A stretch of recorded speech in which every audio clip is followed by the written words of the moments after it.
All right, fig lovers, this is Ross the Fig Boss. Today we're talking about fertilizer when it comes to fig trees. People love to talk about fertilizer and optimize their plants, and you guys are very, I think, concerned with this topic. I think overly concerned with the topic. Generally, I take a very simple approach because I find that if I'm going to be optimizing my plants to a high level and really trying to maximize every gain I can get, to me, that logically doesn't make sense because I should be putting all that effort instead of into my plants. I should be putting that into me. And that means, working out, eating well, just taking care of myself rather than my plants. It doesn't make sense. But there's a fertilizer out there that a lot of you guys probably didn't know about. It's not really a fertilizer. It's called heat or temperature, the soil temperature. You guys, you can't plant beans and squash and tomatoes and eggplants and all that good stuff until the soil warms up. Because if you don't put it in the ground at the right time, those plants just kind of stay stagnant and they don't do anything because they're not metabolically active. In fact, fig trees are not really metabolically active until the soil gets above 50. I think below 50, maybe around 45 degrees Fahrenheit in the soil, they're going to start growing some roots. And 50s, they're going to start showing a little bit more life, but it's a big difference between 50 degrees in the soil and 60 degrees in the soil. And then 60 degrees to 70 degrees is a huge difference. And then you go even higher, up to 80 is a huge difference. The best and optimal soil temperature is 78 degrees Fahrenheit. You and I, we have our own metabolism that's controlled through homeostasis. So when we get cold, we shiver. When we get hot, we sweat, keeping us in that right metabolic rate. But our bodies won't operate properly or efficiently if they're not at the right temperature. It's the same thing with these fig trees. You can dump as much fertilizer on these trees as you want, but it's not going to uptake that water and nutrients if it's too cold. You can see a lot of the potted figs here on the patio. Here's some down here we actually have had in the greenhouse. They're pretty much all sold at our fig tree sale that we did this spring. But all these guys here on the patio that have been in these larger pots, we took them out of winter storage about a month and a half ago. So it's been all of April and all of May. It's May 19th, and they're growing very well. Interestingly, they've got some fruits on them.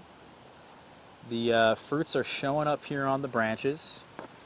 You can really see that there. This is the beginning of a fruit. And I would say probably 75% of these trees have got either the beginning of a fruit or fruit already on them. You can see one here that's pretty apparent right there. We had an exceptionally warm year. In fact, I think we're about 2 weeks ahead of time roughly than normal because of that heat. But what I find to be interesting about the heat and the point of why I'm telling you this is because I did not feed these trees at all yet. That's right. Every spring with these potted figs, you've got to feed them. And I always recommend first thing of the year. This is my fertilizer down here. It's called Coat. It's just a slow release fertilizer. I do a one-time application and I walk away. You can get a little bit more involved. We'll talk about that in a minute. But this stuff here provides fertilizer for 6 months. So maybe there's still a little bit of residual fertilizer going on in here, but I haven't done any applications of this and it's been a month and a half. Definitely feed them earlier in the season, no doubt. First thing they wake up, that's what I recommend. But we haven't needed it.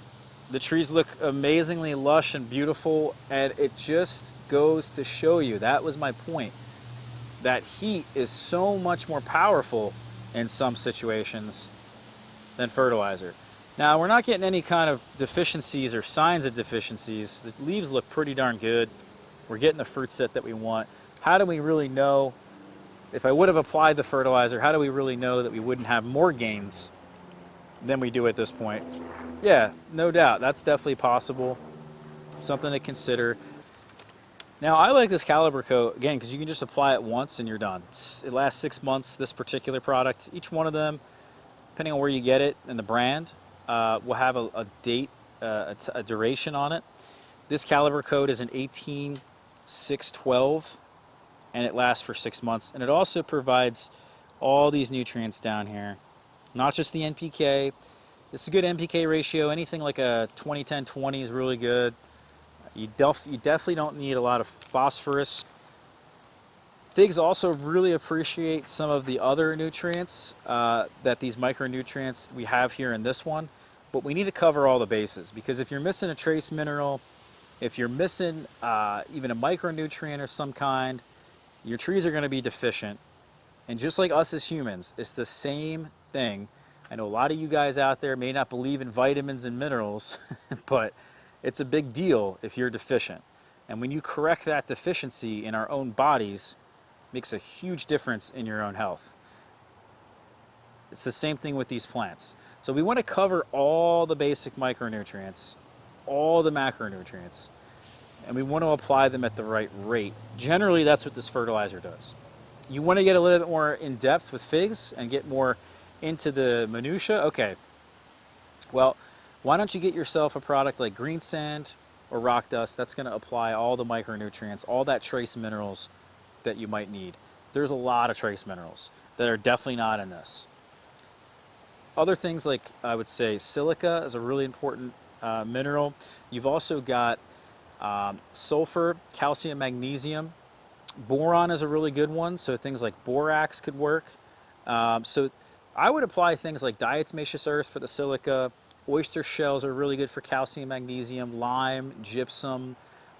These are all really good additives to add to your fertilizer regimen. Do you have to do all of them? No. Have I just done this and walked away for years? Yes.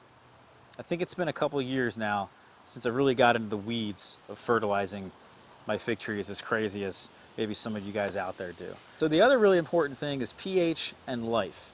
If you don't have the right pH, you're not going to uptake the nutrients, specific nutrients, as well as you would. So you want to be as close to neutral as possible, anywhere between a 6 and a 7.5. You go above 7.5, you're going to see some chlorosis.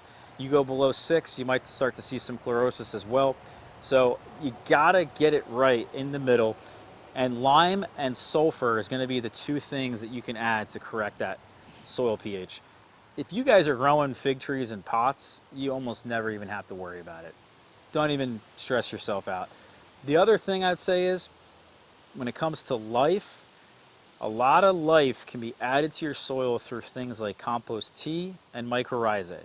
This life in your soil, the microbes, allows you to absorb your plants to uptake that water and nutrients better. And a lot of fertilizers actually destroy life, especially synthetic ones that break down into salt. Salt kills bacteria and fungus, right? It's a preservative. So if you guys want to get really into the weeds of this, maybe you can add some mycorrhizae. You can have different products. I'll put some links in the description that you can add in the soil. You water them in, you follow the directions. But also what I like to do is you could just get yourself some Pro Mix.